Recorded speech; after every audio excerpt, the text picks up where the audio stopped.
Pensamos na estruturação desse tema e como vocês vão poder ver na medida em que a gente for refletindo acerca dele, nós começamos por uma sustentação de pensarmos e compreendermos a partir das orientações dos nossos amigos espirituais que os doentes mentais, eles são transgressores das leis divinas.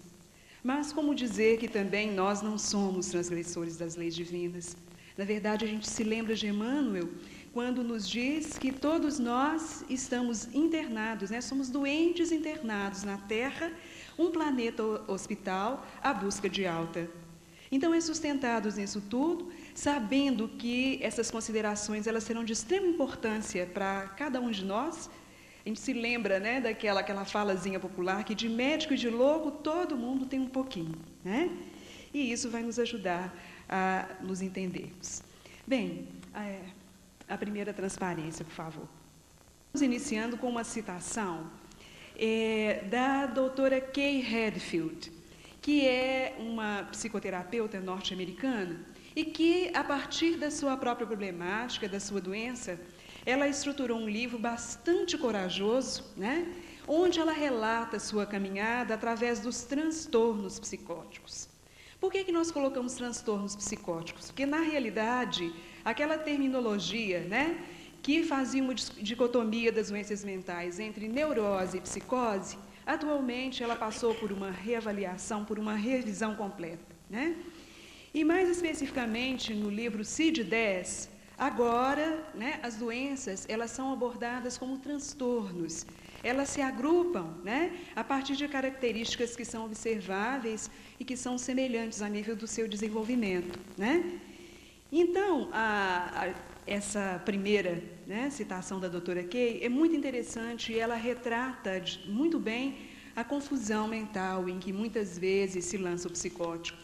Então, vejam bem, cartões de crédito cancelados, cheques sem fundo a serem cobertos, explicações devidas no trabalho, desculpas a serem pedidas, lembranças intermitentes. O que eu fiz? Amizades cortadas ou esvaziadas, um casamento terminado. E sempre, quando isso vai acontecer de novo? Quais dos meus sentimentos são reais? Quais dos meus eus sou eu? O selvagem, o impulsivo, o caótico, vigoroso e amalucado?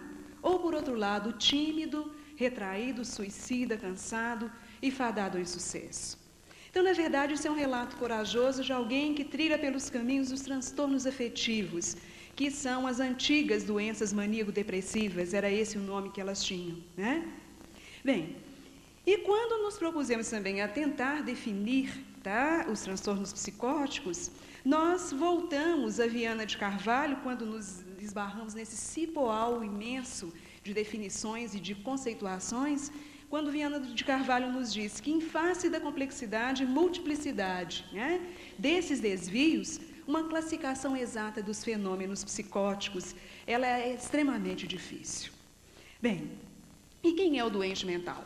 É o que nós dissemos a princípio. Seguramente, como todos nós, é um transgressor das leis divinas, E que transtornos são esses? Eles são efeitos de causas que estão inseridas em outros momentos, em vidas pretéritas, e que hoje, a necessidade de harmonização com a lei divina faz com que eles se manifestem através dos diversos sintomas que são característicos das psicoses em especial, Só que, na verdade, o paradigma espírita, ele vem nos trazer novas luzes para a tentativa da compreensão da saúde mental. Nós sabemos que há pesquisas, experiências, avaliações têm sido feitas no sentido da tentativa de compreensão das doenças mentais em si, Então, de repente, eles falam da questão da hereditariedade. Mas aí isso por si só não explicaria muitos quadros de doença mental.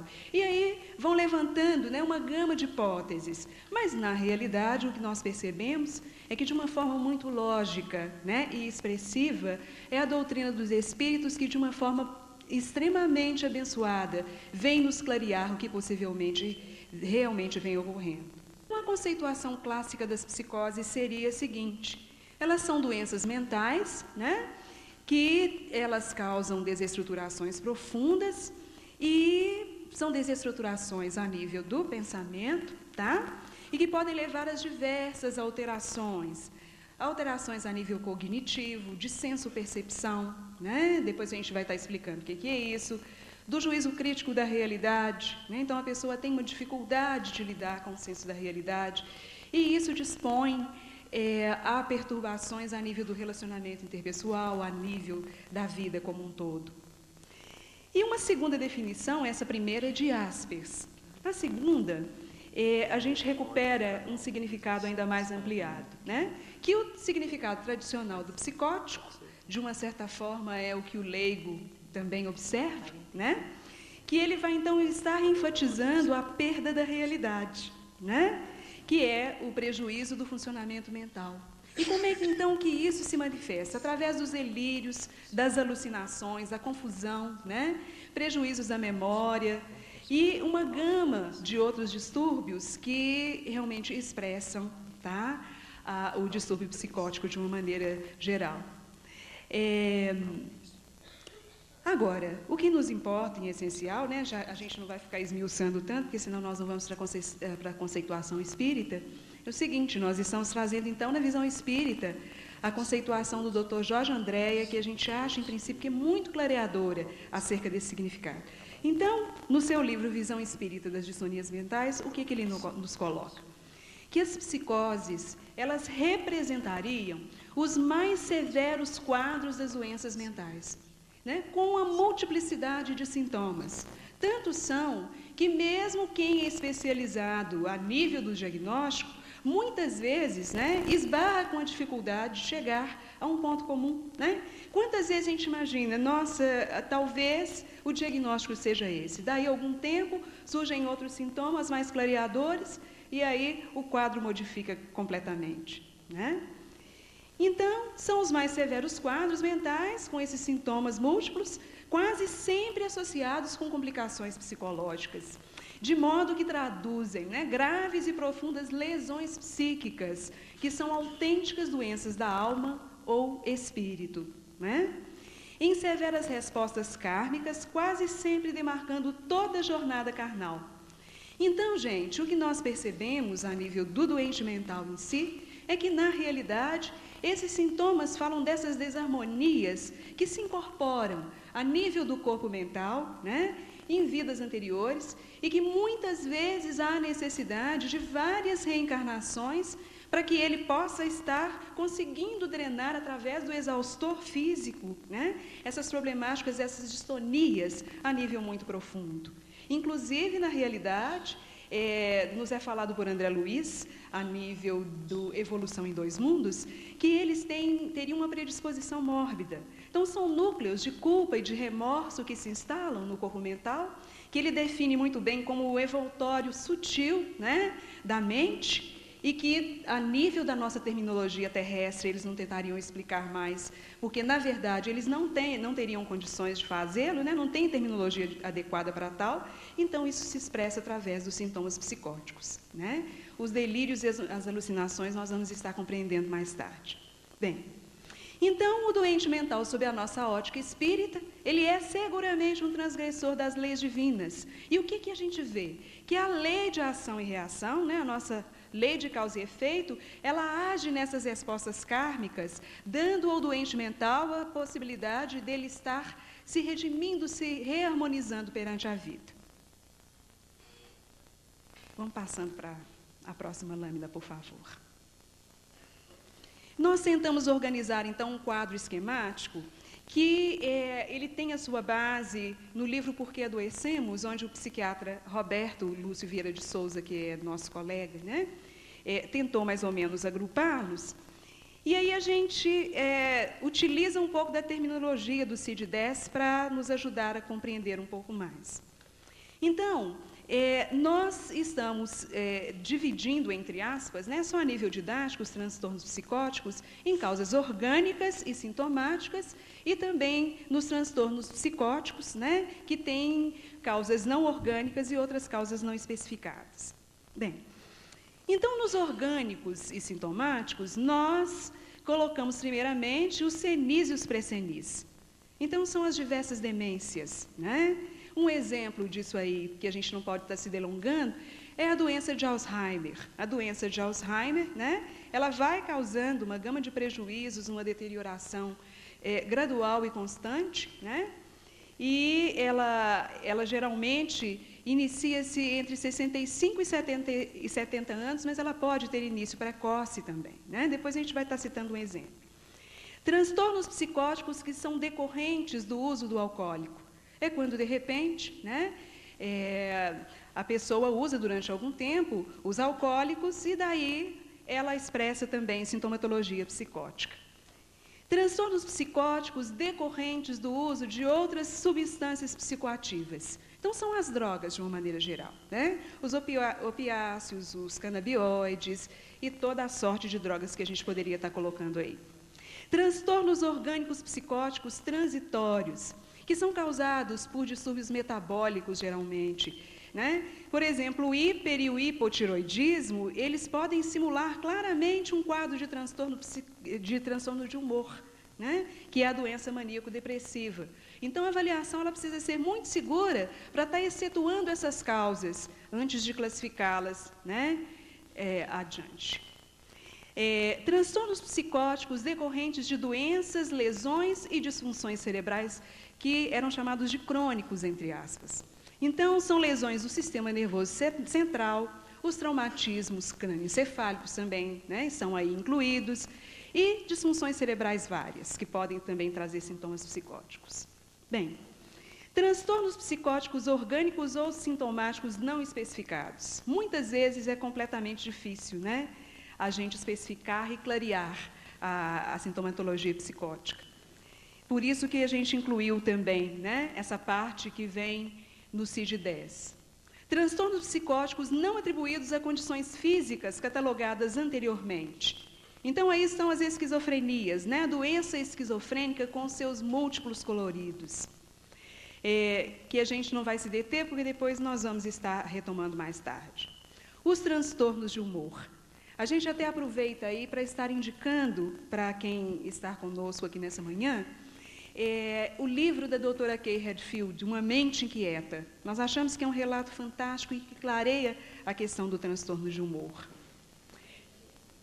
Kay Hadfield, que é aquela a primeira frasezinha que nós colocamos na transparência, né?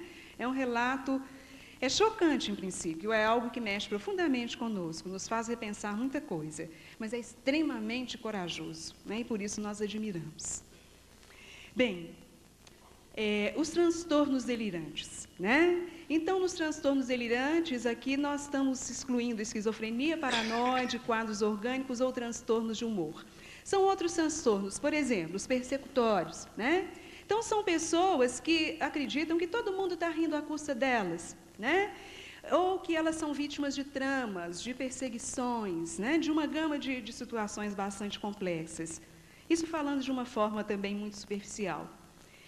Transtornos ligados ao corpo, né? Então, às vezes, sentem que o corpo exala mau cheiro, ou então experimentam sensações estranhas, como se, de repente, insetos estivessem percorrendo o corpo, penetrando. Aí a gente já começa a pensar na questão da doutrina espírita, explicando, né, esses delírios e alucinações que, às vezes, surgem.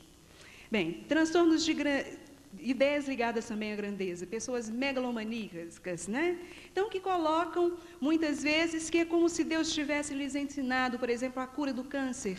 Então, elas têm que passar isso adiante, né? Porque, na verdade, isso lhes foi trazido em especial. Transtornos psicóticos com origem específica na infância. Então, são os transtornos do desenvolvimento psicológico. Nós podemos estar citando aí o autismo infantil. Ontem, inclusive, nós tivemos o nosso companheiro lá do Nordeste, né, ou Norte, não sei, que trouxe, inclusive, um trabalho interessante com um autista, as psicoses infantis e algumas síndromes também. Prosseguindo, então, agora, né, é o que nos interessa mais de perto, que seria a abordagem espírita das distonias mentais. Bem, então, num primeiro momento, nós vamos ao livro Loucura e Obsessão. onde o espírito de Manuel Filomeno de Miranda vem nos trazer uma conceituação clara e que nos propõe uma reflexão também muito profunda. Então, ele fala acerca da questão dos sintomas delirantes e das alucinações que muitas vezes o psicótico experimenta e que, em essência, seria a característica básica dos quadros psicóticos. Então, ele diz o seguinte, que os sintomas delirantes, eles nos sugerem, sugerindo uma nosologia sobre o enfoque espiritual, ele diz o seguinte, que o delito que é ignorado das demais pessoas é conhecido do delinquente, que o valoriza com permanente construções psíquicas, nas quais mais ele vai se ocultando, destruindo a polivalência das ideias que terminam por sintetizar-se numa fixação mórbida, que lentamente empareda o seu autor. São delitos que passam desconhecidos pelo mundo, esses gravames que o eu consciente sepulta nos depósitos da memória profunda, e ali permanecem em germen que irradia ondas destruidoras envolvendo o seu criminoso. E rompem, então, através de depressões graves e de complexos de culpa múltiplos, fundamento real para eles mesmos, que se tornam desconfiados, acreditando-se perseguidos, e fazendo quadros de torpes alienações, caindo nas malhas da loucura ou nos abismos do suicídio. Então, são artifícios que eles buscam para estar fugindo desses danos tormentosos, que, na verdade, o envolvem e encapsulam, e que vão esfacelando interiormente e criando essas cenas hediondas. Então, a gente vê, segundo Manuel Filomeno de Miranda, que, na verdade, esses delírios e essas alucinações, as mais diversas, elas podem ser explicadas pela eclosão desses complexos de culpa. Muitas vezes são cenas que estão íncitas em vidas passadas.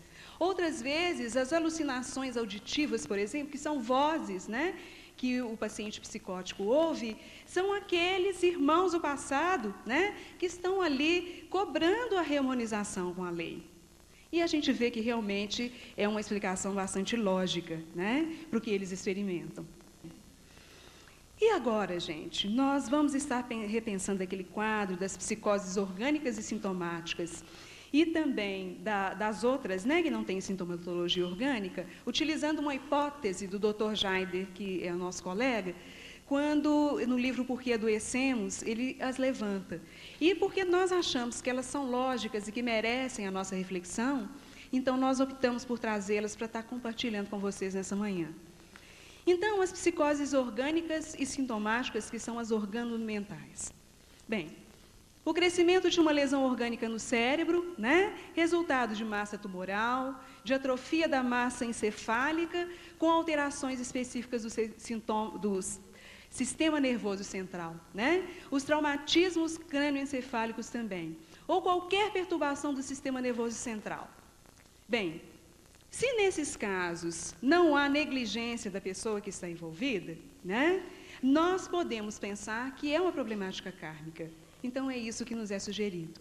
Que muitas vezes, são pessoas que estão harmonizadas de uma certa forma perante a vida, que têm firmes valores morais, que são cumpridores dos seus deveres, e ainda assim a problemática ocorre. Então, isso nos sugere problema kármico. Impregnação do sistema nervoso central por substâncias tóxicas, que são as drogas, as mais diversas utilizadas. É interessante que, geralmente, o drogadicto, depois de algum tempo que ele utilizou a droga, e que ele cessa esse uso, esses sintomas desaparecem tranquilamente, naturalmente. Mas, em algumas pessoas, isso permanece ainda depois da cessação do uso dos tóxicos em especial. Então, quando isso ocorre, a gente fica pensando o seguinte, que na realidade existe aquilo a que nós nos referimos, que seria essa predisposição mórbida, Como que é aquela desarmonia que está íncita ali a nível dos corpos mais sutis e que ainda, cessando a causa, entre aspas, as causas mais profundas eclodem e ainda continuam psicotizando. Bem, as oligofrenias, que são as deficiências mentais, o que elas nos sugerem, Elas trazem comprometimentos específicos a nível da massa encefálica, que seriam as pessoas inteligentes, do passado, que na realidade utilizaram mal os seus atributos a nível intelectual. Então, o que ocorre? Agora, né, pelo uso desarmonizado desses atributos, eclodem, vêm à tona através de sintomas psicóticos. As psicoses senis, as demências. Isso aqui nós temos, inclusive, um exemplo muito interessante, né? Que nós estamos colocando que as pessoas de conduta e vida regular, sem excessos, seria um provável fim de débito kármico. Nós temos uma pessoa que caminha conosco muito de perto. É um senhor idoso, né? Ele deve ter entre 66, 67 anos, mais ou menos, e foi uma pessoa fantástica e cumpridora dos deveres durante a vida inteira. Pai exemplar, né? Nos sustentou muito, nos auxiliou no início da nossa caminhada profissional. E, de repente, num determinado momento da vida, constata-se a presença do mal de Alzheimer, né? E hoje, ele provavelmente já está utilizando essa oportunidade da doença, né, como caminho reparador. E é profundamente envolvido pela família, todo o tempo, que o abriga de uma forma profundamente amorosa. E o que nós achamos muito interessante, que a despeito da dificuldade dele de se expressar, agora quase que ele já não consegue falar, né, a expressão verbal é muito difícil, os familiares desenvolveram um sistema de comunicação tão profundo com ele, que eles conseguem perceber claramente tudo aquilo que ele deseja dizer, né? Então, é alguém que está passando aí pela expiação, né, num nível de carinho, de envolvimento e de amor muito profundo, que é o que a gente sente que o nosso doente mental necessita. Bem, os usuários de drogas, alcoolistas e excessos de toda a ordem, provavelmente, aí apresentando logo em seguida distúrbios a nível psicótico, provavelmente são pessoas que estão nesse momento, né, início da caminhada de débito kármico, né? Talvez iniciam agora os seus processos de lesões a nível mais profundo. A próxima lâmina, por favor. Vamos abaixar um pouquinho. As psicoses onde não há predominância da organicidade. Então, gente, aqui, né, nós temos uma fala muito taxativa, que aqui o agente causal, ele está no perispírito, pois o corpo físico, que é moldado, obviamente, por ele, né, vai sofrer as suas influências. Então, a lesão encontra-se em outras dimensões da vida, tá? Em elementos muito profundos e, em especial, no corpo mental. E nós recuperamos, né, uma fala do Dr. Bezerra de Menezes acerca da esquizofrenia, e também, né, outra fala do Dr. Jaider, quando ele define a esquizofrenia, né, como uma doença em que provavelmente a lesão se instala realmente a nível do corpo mental. E o Dr. Bezerra ele vai fazer para a gente as seguintes considerações. Que o esquizofrênico, ele não tem afetividade nem os sentimentos, né? Não tem impossibilidade de estar expressando a afetividade e os sentimentos, como todo mundo imagina, né? Embora ele crie um mundo muito subjetivo, muitas vezes, ele tem dificuldade do contato com a realidade, ele não tem completamente embotados os sentimentos e a afetividade. Na realidade, ele tem dificuldade de expressá-los, né? É isso que o caracteriza. E por que ele tem essa dificuldade? Devido a esses conflitos conscienciais que são resíduos, né, de causas passadas. Então, quando nós falamos isso, a gente está se referindo especialmente à esquizofrenia latente, que tem processos esquizofrênicos que às vezes eclodem, né, em pessoas que têm uma vida relativamente normal e, de repente, entre aspas, ficam esquizofrênicas. Tem um surto, né, psicótico e começam a apresentar delírios, alucinações e outras sintomatologias mais complexas. Então, a gente percebe que, na realidade, havia aquele plugzinho, né, que estava pronto para detonar no momento adequado, fazendo com que aquela desarmonia profunda viesse, mais especificamente, para o corpo físico, entre aspas. Bem, então, existe sim no esquizofrênico uma rigidez e uma desagregação do pensamento, ideias delirantes e uma certa incoerência. Isso teria, né, origem nos recessos mesmo do espírito. E as alucinações, elas falariam do reencontro, muitas vezes, com os perseguidores espirituais. Então, é o espírito culpado que é o grande responsável, nessa hora, por essas desarmonias que se expressam através dos sintomas. Bem, então como é que ele faz? ele utiliza o corpo como refúgio, que muitas vezes o corpo, né, é esse ponto de fuga. 5 minutos. A fuga, né, da sanha dos inimigos. Então, o que o esquizofrênico faz nesse momento? Ele bloqueia os seus centros de lucidez e de percepção, né, achando que ali ele vai ficar protegido e emparedado. E reage para o meio externo com indiferença e insensibilidade. Bem, aí nós temos o quadro das psicopatias, né? As sociopatias, que são aquelas pessoas imediatistas, absolutamente impulsivas, né? Que trazem transtornos a nível mesmo de sociedade, que se traduz uma rebeldia muito profunda, né? Então, esses, na realidade, nós temos as falas de Manuel Filomeno de Miranda e também de André Luiz, especificamente no Mundo Maior, que provavelmente eles estariam expressando, né, esses indivíduos, todas aquelas vivências a nível de umbral. Então, muitos desses provavelmente vêm do umbral para a reencarnação. E quando aqui aportam, eles muitas vezes continuam aquela caminhada desarmônica. Psicoses limítrofes, né, que são as psicoses leves. É claro que, muitas vezes, em algum momento, a nível dessa vida, a gente pode estar iniciando um caminho de desarmonia no nível mais profundo, né? É claro que a maior parte das psicoses, elas iniciam em vidas pretéritas, mas alguma coisa pode estar começando no aqui e agora. Então, quando a gente vê as psicoses leves ou limítrofes, nós pensamos que são pessoas que podem estar em estágio final de desequilíbrio do corpo mental, ou ainda que podem estar no início de alguma desestruturação que pode se tornar mais séria a nível mental. Quando falamos dos autistas, que a gente vai se referir pouco aqui agora, porque o nosso amigo falou bastante ontem, que eles se encapsulam, né? Entram no seu mundo e mal se comunicam com o lado de fora, né? São quadros infantis, geralmente. Então, falaria da alienação mental como a fuga das vítimas do passado culposo, né? Então, eles exteriorizam aquela, vamos dizer, aquela capa externa, né, de apatia e de estarem quase sem vida, mas interiormente, a nível lá da consciência profunda, né, do inconsciente, muitas vezes são quadros de profunda agitação. A loucura por obsessão, pena que a gente não tem muito tempo para estar colocando, né, que o doutor... na Loucura sob um novo prisma, que a gente até sugere, o Dr. Bezerra, então, nos sugere isso, né? Que muitas e muitas das loucuras, a causa primeira, né, seria obsessão.